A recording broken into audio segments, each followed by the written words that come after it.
Hello and welcome to part 2 of my Windshear escape tutorial. What I'm going to demonstrate in this tutorial is what you do when you receive a predicted windshear alert and what steps you should take. So we establish here on left down or extended left down on 18 miles. Don't want to go too far from the airport, so we're going to start to turn in. And we're going to get the aircraft set up, and what is basically going to happen is going to be a normal go around, except we're going to monitor the aircraft performance.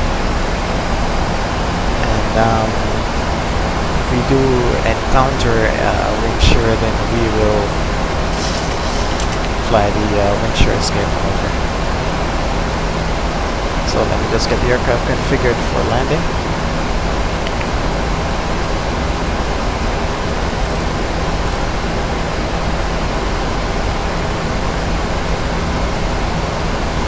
Flaps 1. Flaps 1. Cabin crew, take your seats.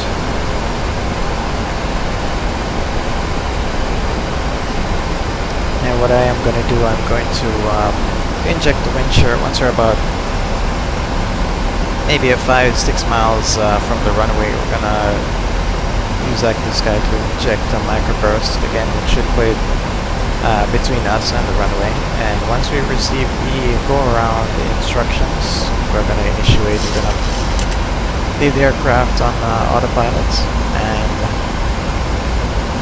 we press the toggle button once, which would initiate or should initiate a climb rate of about 2,000 feet per minute, while the engines will accelerate up to maximum go-around thrust. It may not use that much thrust, but it may do it, and we'll climb back up to 4,000 feet on runway heading.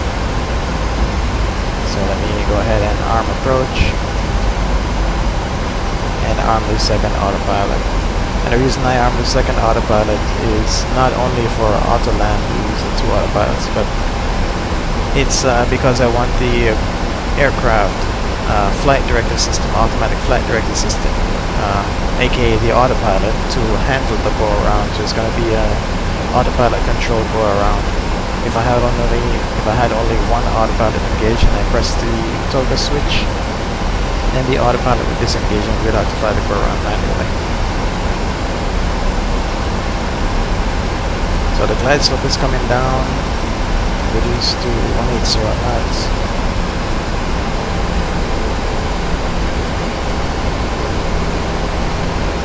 And Boeing recommends using flaps 30 on approach when a wind shear is suspected. And what we're going to watch for is any huge deviation in aircraft speed, pitch, vertical speed. Flaps 5. Flaps 5. So our VREF is 133. So our approach speed is going to be 138. Glide slope is captured. Let's set the heading to 011.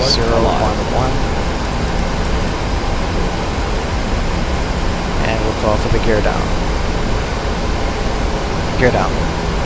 Gear down. And when we go for the gear, we arm the spoilers.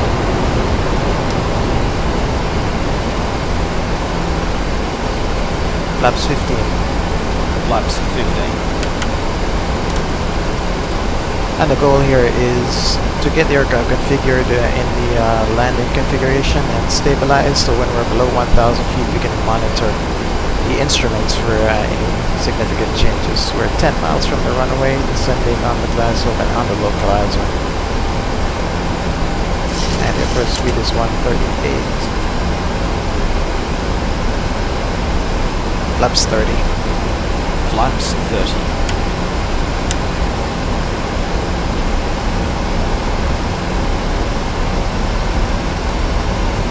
And we set our approach speed at 138 knots.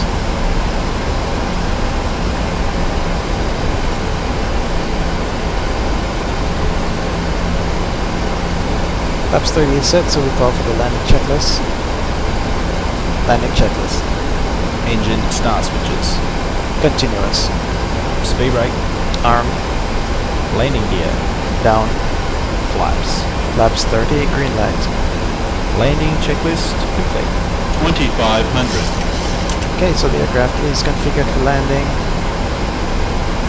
Everything is normal, it's a normal approach, and at about 6 miles, 5.5, 6 miles, I'm going to inject the microburst into the stem.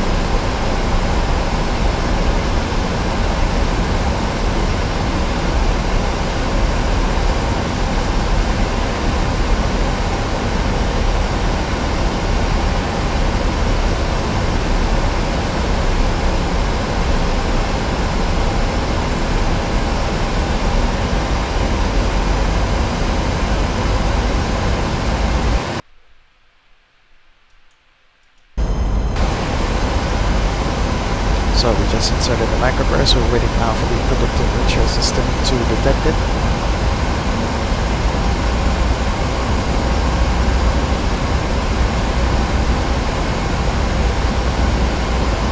And even though we may climb out above the microburst, we still have to monitor the instruments for any significant deviations. What we're looking for here is a pitch change of 5 degrees or more, 1 dot deviation in glide slope, and 15 knots or more change in airspeed, and more than 500 feet per minute change in vertical speed. Go around. Windshear ahead. Going around. Check. Flaps 15. Positive right. Flaps 15. Gear up. Gear up.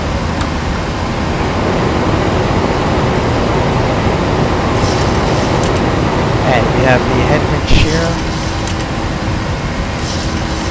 We're still monitoring the aircraft performance. Gear up. Lights out. There's a crosswind, there's a tailwind, we're slow. Second push of the toggle switch gives us maximum power, we're descending. We're up to 20 degrees, disengage the autopilot. There's a stall one, the stick shaken. Pitch for 15 degrees.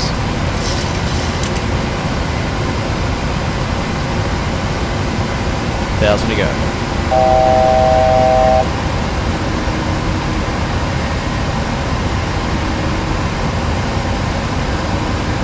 And we're approaching 4,000 feet, so let's level off. Select heading, select. Heading select. And usually if you have a second pilot, we confirm with the pilot that we're clear of the shear. If we are, he would agree, and we start to tune the aircraft up. Select Command A. Command A. Flaps 5. Flaps 5.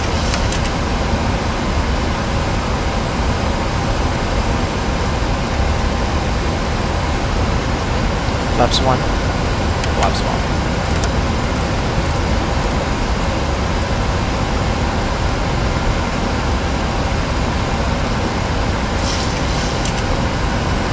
Flaps up. Flaps up.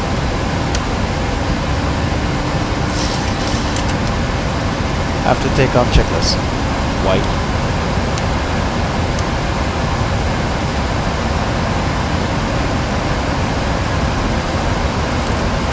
I'm ready for the checklist when you are. After takeoff checklist. Engine bleeds. On. Packs. Auto. Landing gear. Oven on. Flaps. Up, no lights. After takeoff checklist. And yeah, there you have it. We initiated a go around what the system told us.